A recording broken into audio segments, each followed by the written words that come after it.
السلام علیکم۔ حضرت موسیٰ علیہ السلام اللہ کے برگزیدہ نبی تھے جن پر تورات کو نازل کیا گیا، اور آپ ہی وہ عظیم الشان مرتبہ شخصیت ہیں جن کے توسط سے بنی اسرائیل کو ظالم فرعون کے مظالم سے نجات مل سکی۔ آپ کی قوم میں آپ کو بلند مرتبہ عطا کیا گیا اور منصب نبوت پر فائز ہونے کی بنا پر آپ کو لازوال علم بھی عطا کیا گیا۔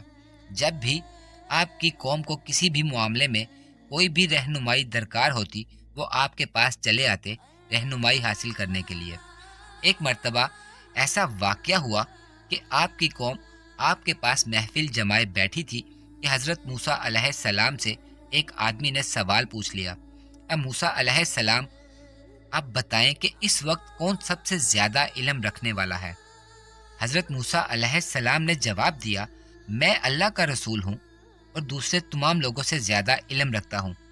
لیکن حضرت موسیٰ علیہ السلام کو وحی کے ذریعے بتایا گیا کہ آپ کو اس طرح سے نہیں کہنا چاہیے تھا، بلکہ یوں کہتے کہ میں نہیں جانتا، بے شک اللہ ہی تمام علم رکھنے والا ہے۔ پھر ان کو یہ بھی بتایا گیا کہ ایک آدمی ایسا ہے جس کا علم آپ علیہ السلام کے علم سے بھی زیادہ ہے۔ دوستو، ویڈیو شروع کرنے سے پہلے آپ سے گزارش ہے، اگر آپ نے میرا چینل ابھی تک سبسکرائب نہیں کیا تو پلیز کر لیں اور بیل آئیکن کو بھی پریس کر دیں۔ اس سے آپ کو میری ہر آنے والی انفارمیٹیو ویڈیو کی اپڈیٹ ملتی رہے گی۔ اگر آپ کو یہ ویڈیو اچھی لگے تو اسے لائک بھی کر دیں۔ ویڈیو کو شروع کرتے ہیں۔ حضرت موسیٰ علیہ السلام کے دل میں اس شخص سے ملنے کی خواہش پیدا ہوئی۔ آپ نے اللہ رب العزت سے دعا کی، اس بندے سے ملنے کی کوئی صورت میرے لیے پیدا فرما دیجیے۔ اللہ رب العزت نے آپ کی دعا سن لی اور حکم دیا کہ اے موسیٰ، سفر پر روانہ ہو جائیں۔ چلتے چلتے ایک ایسی جگہ آئے گی جہاں دو سمندر آپس میں ملتے ہیں، وہ شخص آپ کو اسی جگہ پر ملے گا۔ قرآن مجید کی سورہ کہف میں ارشاد ربانی ہے، ذرا ان کو وہ قصہ سناؤ جو موسیٰ کو پیش آیا تھا، جبکہ موسیٰ نے اپنے خادم سے کہا تھا کہ میں اپنا سفر ختم نہ کروں گا جب تک کہ دونوں دریاؤں کے سنگم تک نہ پہنچ جاؤں، ورنہ میں ایک زمانہ دراز تک چلتا ہی رہوں گا۔ حضرت موسیٰ علیہ السلام کو بتایا گیا کہ ایک مچھلی اپنے ساتھ رکھ لیں، سفر کرتے رہیں، ایک جگہ یہ مچھلی گم ہو جائے گی، اسی جگہ آپ کی ان سے ملاقات ہوگی۔ حضرت موسیٰ علیہ السلام نے پانی کے ایک برتن میں زندہ مچھلی رکھی، اپنے مددگار یوشع علیہ السلام کو ساتھ لیا اور چل پڑے۔ دن رات چلتے رہے۔ چلتے چلتے ایک ایسی جگہ پہنچے جہاں ایک پتھر رکھا ہوا تھا۔ اسی پتھر پر سر رکھ کر ذرا دیر کے لیے کیا بیٹھے کہ نیند نے آ گھیرا۔ کافی دیر سوتے رہنے کے بعد یوشع علیہ السلام پہلے بیدار ہو گئے۔ انہوں نے دیکھا مچھلی برتن سے نکلی اور سمندر میں چلی گئی، لیکن وہ حضرت موسیٰ علیہ السلام کی نصیحت بھول گئے اور انہوں نے مچھلی کے سمندر میں جانے کا کچھ خیال نہیں کیا۔ سورہ کہف میں اللہ تعالیٰ نے کچھ اس طرح سے بیان کیا ہے اس ماجرے کو کہ جب وہ دونوں پہنچ گئے دو دریاؤں کے ملنے کے مقام پر، تو وہ اپنی مچھلی کو بھول گئے اور اس مچھلی نے اپنا راستہ بنا لیا دریا میں سرنگ کی طرح۔ حضرت موسیٰ علیہ السلام بھی نیند سے بیدار ہو گئے تو دونوں پھر سے سفر پر روانہ ہوئے۔ دوسرے دن حضرت موسیٰ علیہ السلام نے فرمایا کہ بہت بھوک لگی ہے، کچھ کھانے کو نکالو تاکہ اس کو کھا کر بھوک مٹا لیں۔ اب یوشع علیہ السلام کو مچھلی کی بات یاد آئی۔ وہ بولے، وہ مچھلی تو سمندر میں چلی گئی تھی، اس جگہ پر جہاں ہم پتھر پر سر رکھ کر سو گئے تھے۔ مجھ سے غلطی ہو گئی، میں آپ کو بتانا بھول گیا۔ سورہ کہف میں کچھ اس طرح سے آتا ہے کہ جب وہ دونوں وہاں سے آگے نکل گئے تو موسیٰ نے اپنے ساتھی سے کہا کہ اب ہمارا ناشتہ لے آؤ، اپنے اس سفر سے تو ہمیں بہت تھکان ہو گئی ہے۔ خادم نے کہا، آپ نے دیکھا یہ کیا ہوا؟ جب ہم اس چٹان کے پاس ٹھہرے ہوئے تھے اس وقت مجھے مچھلی کا خیال نہ رہا اور شیطان نے مجھ کو ایسا غافل کر دیا کہ میں اس کا ذکر آپ سے کرنا بھول گیا۔ مچھلی تو عجیب طریقے سے نکل کر دریا میں چلی گئی۔ حضرت موسیٰ علیہ السلام بولے، اسی جگہ تو ہمیں ان عالم سے ملاقات کرنی تھی۔ دونوں واپس لوٹے اور چلتے چلتے آخر کار اسی پتھر کے پاس پہنچ گئے اور اس بزرگ ہستی کو دیکھا جن کے بارے میں آپ علیہ السلام کو وحی کے ذریعے بتا دیا گیا تھا۔ سورہ کہف میں کچھ اس طرح سے آتا ہے، موسیٰ نے کہا اس کی تو ہمیں تلاش تھی، چنانچہ وہ دونوں اپنے نقش قدم پر واپس لوٹے اور وہاں انہوں نے ہمارے بندوں میں سے ایک بندے کو پایا جسے ہم نے اپنی رحمت سے نوازا تھا اور اپنی طرف سے ایک خاص علم عطا کیا تھا۔ حضرت موسیٰ علیہ السلام نے ان سے کہا کہ جو علم ان کو عطا کیا گیا ہے اس سے فیض یاب ہونے کے لیے آپ کے ساتھ رہنے کی درخواست ہے۔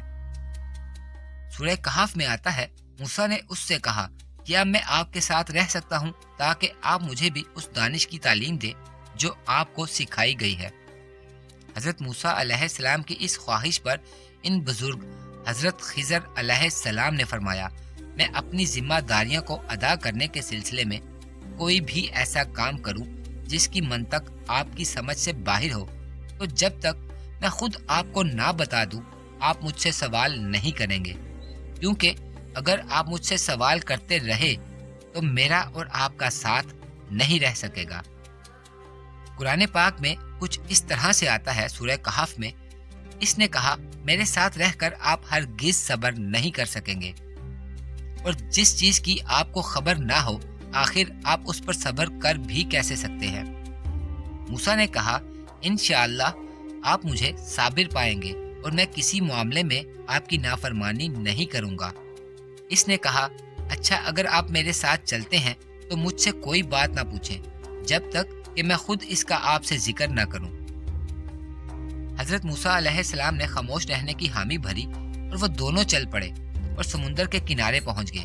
انہوں نے ایک کشتی کو دیکھا اور وہ دونوں کشتی میں سوار ہو گئے۔ سمندر میں لہریں اٹھ رہی تھی لیکن ملاح ہوشیاری اور بہادری سے کشتی کو لہروں سے بچاتا رہا۔ حضرت موسیٰ علیہ السلام خاموشی سے بیٹھے رہے اور کشتی آگے بڑھتی رہی۔ جب تھوڑی دور گئی تو حضرت خضر علیہ السلام ایک طرف بڑھے اور دیکھتے ہی دیکھتے کشتی کا سامنے کا ایک تختہ اکھاڑ دیا اور کشتی میں ایک سوراخ بھی کر دیا۔ حضرت موسیٰ علیہ السلام گھبرا گئے، ملاح بھی گھبرایا کہ کشتی اب ڈوبی کہ اب ڈوبی۔ حضرت موسیٰ علیہ السلام خاموش نہ رہ سکے، وہ گھبرا کر حضرت خضر علیہ السلام سے کہنے لگے ملاح نے ہمارے ساتھ مہربانی کی کہ کشتی میں سوار کر لیا، لیکن اس طرح تو کشتی ڈوب جائے گی، آپ نے بڑا غلط کام کیا۔ سورہ کہف میں اس کا ذکر کچھ اس طرح سے آتا ہے، اب وہ دونوں روانہ ہوئے یہاں تک کہ جب وہ ایک کشتی میں سوار ہو گئے تو اس شخص نے کشتی میں شگاف ڈال دیا۔ موسیٰ نے کہا آپ نے اس میں شگاف ڈال دیا تاکہ سب کشتی والوں کو ڈبو دے، یہ تو آپ نے بہت ہی غلط کام کیا۔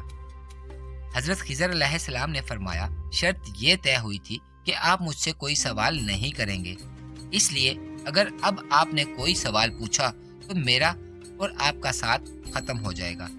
حضرت موسیٰ علیہ السلام نے فرمایا مجھ سے غلطی ہوئی، میں بھول گیا تھا، اب میں کوئی سوال نہیں پوچھوں گا۔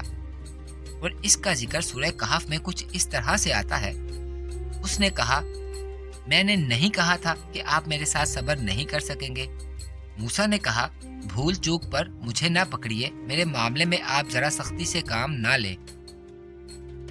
ملاح نے کشتی کو کنارے پر لگا دیا۔ حضرت خضر علیہ السلام حضرت موسیٰ علیہ السلام چپ چاپ کشتی سے نیچے اتر آئے اور خاموشی سے آگے بڑھنے لگے۔ کچھ دور گئے تو ایک جگہ کچھ بچے دیکھے۔ حضرت خضر علیہ السلام ایک بچے کی جانب بڑھے، انہوں نے اسے اٹھا لیا اور مار ڈالا۔ سارے بچے گھبرا کر بھاگ کھڑے ہوئے۔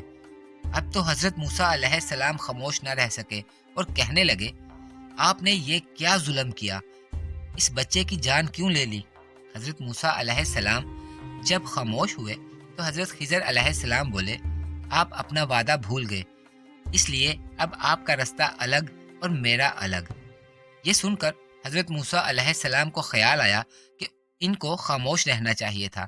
انہوں نے درخواست کی کہ انہیں ایک موقع اور دیا جائے اور اب وہ کوئی سوال نہیں کریں گے، جس پر حضرت خضر علیہ السلام رضامند ہو گئے۔ اس واقعے کا ذکر سورہ کہف میں کچھ اس طرح سے بیان ہے، پھر وہ دونوں چل پڑے یہاں تک کہ ان کی ملاقات ہوئی ایک لڑکے سے، تو اس خضر نے اس کو قتل کر دیا۔ موسیٰ نے کہا کیا آپ نے قتل کر دیا ایک معصوم جان کو بغیر کسی جان کے بدلے کے؟ یہ تو آپ نے بہت ہی نامعقول حرکت کی ہے۔ اس خضر نے کہا کیا میں نے آپ سے نہیں کہا تھا کہ آپ میرے ساتھ صبر نہیں کر سکیں گے؟ موسیٰ نے کہا، اگر میں آپ سے سوال کروں کسی چیز کے بارے میں اس کے بعد، تو آپ مجھے اپنے ساتھ نہ رکھیے گا۔ آپ پہنچ چکے ہیں میری طرف سے حد اظہر کو۔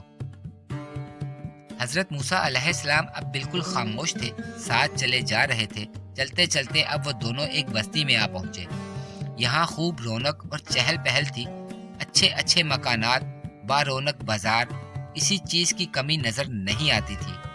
حضرت خضر علیہ السلام بستی کے بہت سے مکانوں پر گئے، لیکن کسی نے ان سے سیدھے منہ بات نہیں کی اور کہا، ہمارے یہاں مسافروں کی مہمان نوازی کا کوئی بھی دستور نہیں۔ حضرت موسیٰ علیہ السلام اور حضرت خضر علیہ السلام بستی کے آخری سرے پر پہنچ گئے۔ یہاں ان کو ایک ایسا مکان نظر آیا جس کی دیوار جھک گئی تھی۔ حضرت خضر علیہ السلام نے اس گرتی ہوئی دیوار اور پرانے مکان کو دیکھا تو رک گئے اور حضرت موسیٰ علیہ السلام سے کہنے لگے، یہ دیوار گرنے والی ہے، اگر یہ گر گئی تو سارا مکان ڈھہ جائے گا، آؤ اس کی مرمت کر دیں۔ حضرت موسیٰ علیہ السلام کی مدد سے حضرت خضر علیہ السلام نے دیوار کی مرمت کی۔ جب دیوار بن گئی تو حضرت خضر آگے بڑھنے لگے، مگر حضرت موسیٰ علیہ السلام سے ضبط نہ ہوا اور بولے، جناب اس بستی کے لوگ تو اتنے بے مروت ہیں کہ ہمیں کھانا بھی نہیں کھلایا اور اپنے گھروں میں جگہ تک نہیں دی، اور آپ نے ان ظالموں کی بستی میں گرنے والے مکان کی مرمت بھی کر دی۔ پہلے کوئی مزدوری ہی طے کر لیتے، پھر ہم مرمت کا کام شروع کرتے۔ ایسے بے مروتوں کے ساتھ یہ مہربانی کیوں کی آپ نے؟ حضرت خضر علیہ السلام بولے، اب وقت آ گیا ہے کہ میں اور آپ الگ ہو جائیں، لیکن میں آپ کو ان تینوں واقعات کے بارے میں بتا دوں جو آپ کو بہت عجیب معلوم ہوتے ہیں۔ اس کا ذکر سورہ کہف میں کچھ اس طرح سے آتا ہے، اس خضر نے کہا کہ بس اب یہ جدائی کا وقت ہے میرے اور آپ کے درمیان۔ اب میں آپ کو بتائے دیتا ہوں اصل حقیقت ان چیزوں کی جن پر آپ صبر نہ کر سکے۔ حضرت خضر علیہ السلام بولے، اللہ کے حکم سے مجھے معلوم ہوا کہ وہ کشتی غریبوں کی ہے، جہاں جا رہی تھی وہاں کا حکمران نہایت ظالم ہے، وہ اچھی کشتیوں پر زبردستی قبضہ کر لیتا ہے۔ میں نے اس کا تختہ اکھاڑ دیا اور اس میں سوراخ کر دیا تاکہ اس عیب کی وجہ سے وہ ظالم حکمران اسے نہ چھینے۔ دوسرا، اللہ کے حکم سے مجھے معلوم ہوا کہ وہ لڑکا نیک ماں باپ کی اولاد ہے، زندہ رہتا تو اللہ کے احکام سے سرکشی کرتا، سب کو ستاتا اور اپنے والدین کے لیے پریشانی کا باعث بنتا۔ اس لیے ہم نے چاہا کہ ان کا رب اس کے بدلے ان کو ایسی اولاد دے جو اخلاق میں بھی اس سے بہتر ہو اور جس سے صلہ رحمی بھی زیادہ متوقع ہو۔ تیسرا، وہ گھر 2 یتیم لڑکوں کا ہے اور اس دیوار کے نیچے ان کے لیے خزانہ مدفون ہے۔ اگر دیوار گر جاتی تو خزانہ سب کو دکھائی دیتا اور لوگ اس پر قبضہ کر لیتے۔ ان لڑکوں کا باپ ایک نیک آدمی تھا۔ اللہ کی رضا یہی ہے کہ یہ دونوں لڑکے بڑے ہو جائیں اور اس وقت تک کوئی ان کی دولت پر قبضہ نہ کرے۔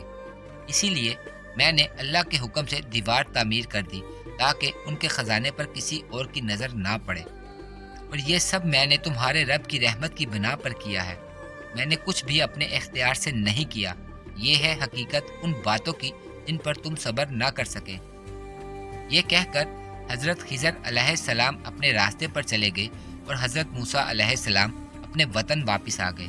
اس واقعے سے یہ سبق حاصل ہوتا ہے کہ زیادہ جاننے کا دعویٰ کبھی نہیں کرنا چاہیے۔ اصل جاننے والی ذات صرف اللہ کی ہے، وہ جسے چاہتا ہے زیادہ سے زیادہ علم عطا کرتا ہے۔ جو کچھ ہوتا ہے وہ اللہ ہی کے حکم سے ہوتا ہے۔ دوستو، مجھے اجازت دیجیے۔ اللہ حافظ۔